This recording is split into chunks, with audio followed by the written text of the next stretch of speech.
ওনার সাথে কমিউনিটির গুটি কয়েক লোকের যে আলোচনা, যে মিট অ্যান্ড গ্রিট হলো, এইভাবে হবে আমরা কেউ আশা করি না। উনি প্রত্যেকটি পার্সনের সাথে ওয়ান বাই ওয়ান প্রবাসীদের কথা, প্রবাসীদের অভিযোগ এবং কেমন দেশ চায়, কেমন বাংলাদেশ চায়, কিভাবে করলে বাংলাদেশকে আরো সুন্দরভাবে সাবলীলভাবে সামনে এগিয়ে নিয়ে যেতে পারবে, এটা নিয়ে উনি আলাপ করছে। এবং উনি একজন একজন করে 1 মিনিট 2 মিনিট 3 মিনিট সবার অভিযোগ, সবার অনুযোগ এবং সবার আবেদন শুনছেন।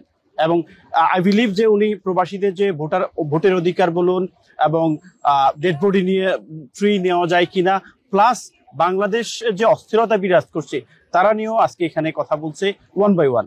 এবং একজন রাষ্ট্রপ্রধান যখন 30-40 জন লোকের সাথে একা একা কথা বলেন, একা একা মনের কথাগুলো শুনেন, that's really interesting and very important আমাদের প্রবাসীদের জন্য। আমি আশা করছি যে উনি আজকে যে কথাগুলো শুনছেন প্রবাসীদের কাছ থেকে, প্রত্যেকটি কথা উনি বাংলাদেশে গিয়ে সেই অনুযায়ী প্রবাসীদের অধিকারের জন্য, প্রবাসীদের স্বার্থের জন্য, ভোটের অধিকারের জন্য এবং সুন্দর বাংলাদেশের জন্য